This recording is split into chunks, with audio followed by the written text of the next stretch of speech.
Why do we suffer? Why do pain and loss visit even the kindest of souls? Is there a deeper purpose behind our struggles? Could it be that suffering isn't a punishment but a sacred invitation? Welcome back to the channel. Today, we're exploring a profound and often misunderstood truth: how suffering, through the lens of karma, may be the very path that leads to the evolution of your soul. Suffering is a universal experience. No one escapes it. Whether it's the ache of loss, the sting of betrayal, or the quiet emptiness of depression, suffering finds a way to touch every life. And yet, while it may appear senseless or cruel, suffering may be deeply connected to something greater: your karmic journey. To understand this connection, we must first revisit the concept of karma. Karma is not a cosmic punishment. It's not some divine retribution for past mistakes. At its core, karma is simply cause and effect. It's the spiritual law that what we do, feel, and believe creates energetic ripples that return to us, not always in the same form, but always with the intention of balance and evolution.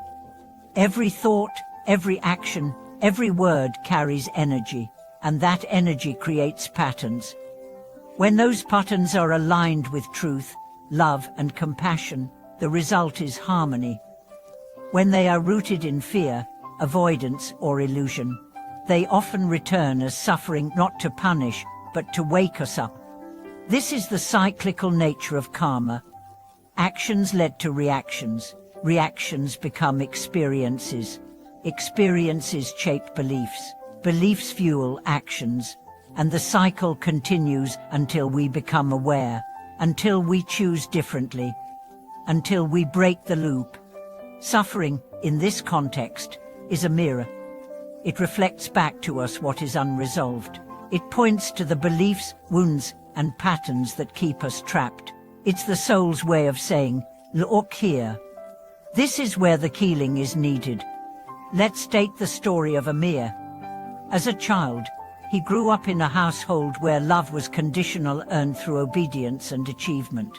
As an adult, he carried this pattern into his relationships, constantly trying to prove his worth, fearing rejection, and never feeling truly seen. His suffering wasn't random, it was karmic. It was the result of a long-standing belief: I must earn love. Until that belief was questioned, the cycle repeated. But once Amir began to see his suffering as a teacher, not a sentence, everything began to change. Suffering is one of the most powerful catalysts for growth. It strips away illusions. It reveals what's hidden. It pushes us inward toward introspection, surrender, and ultimately, transformation. Pain invites us to ask deeper questions. Why is this happening? What am I not seeing? What am I being called to release or reclaim? And in that questioning, something sacred happens. We begin to shift. We begin to wake up. Many spiritual traditions recognize this. In Buddhism, suffering is seen as part of the human condition, but also as the path to enlightenment. In Christianity, suffering often precedes resurrection. In Hinduism, pain is understood as a karmic consequence that contains within it the seed of liberation. When we embrace suffering not with self-pity, but with curiosity, we begin to reclaim our power. We stop running. We stop blaming. We stop resisting what is. Instead, we turn toward the play. We breathe into it. We sit with it. And we ask, what are you here to teach me? This shift from avoidance to acceptance is the beginning of healing. Mindfulness is one of the most potent tools for working with suffering. It teaches us to be present with what is, without judgment. It creates space between the experience and our reaction to it. In that space, insight arises. Acceptance doesn't mean we like the play. It means we stop denying it. We stop pretending we are fine. We stop numbing out or lashing out. We allow ourselves to feel. And in that feeling, we find freedom. Compassion is the next step. Not just for others, but for ourselves. So often, we judge our pain. We tell ourselves we are weak, dramatic, or broken. But true healing begins when we meet our suffering with love. Forgiveness plays a vital role in karmic healing. Whether it's forgiving others or ourselves, this act dissolves the energetic chains that bind us. It says, I will not carry this any longer. I choose peace. Forgiveness doesn't condone the harm, it releases the hold. Through these practices, mindfulness, acceptance, compassion, and forgiveness, we begin to transform our suffering into wisdom. The pain that once felt meaningless becomes meaningful. It becomes the ground from which new life grows. Let me share the story of Sophia. She lost her partner in a tragic accident. For months, she was consumed by grief and anger. But as time passed, she began meditating, journaling, and connecting with spiritual teachers. She started asking, what is my soul learning through this? Slowly, her grief transformed. She didn't stop missing him, but she started living in a deeper way.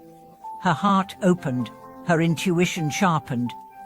She began helping others who had lost loved ones. Her suffering became her gift. Her karma became her calling.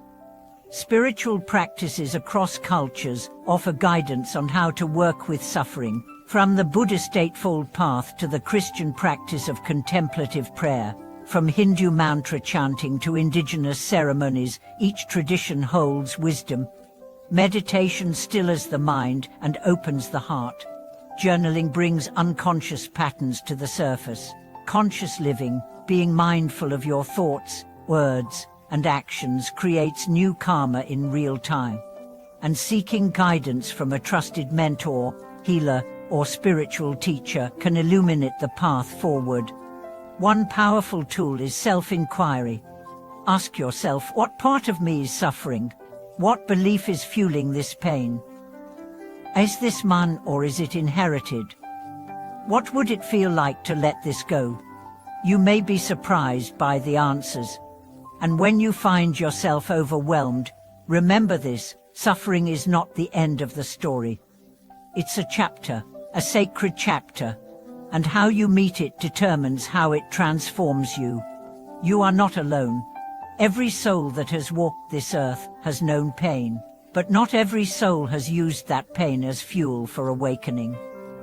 That choice is yours.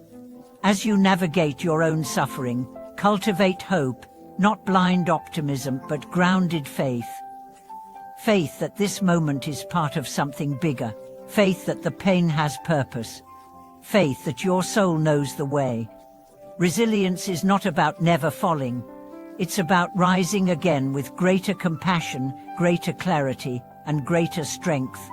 Your soul is not broken. It's evolving.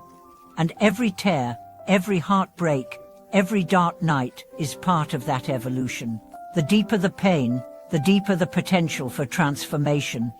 And when you finally emerge, when you see the light after the darkness, you will carry a wisdom that cannot be taught. You will become a beacon for others still in the shadows. You will become the guide you once needed. Thank you for watching this video. If it helped you see your suffering in a new light, please like, comment, and subscribe. And if you feel moved, share your journey in the comments. Your story matters, and your healing may just be the light someone else needs to keep going.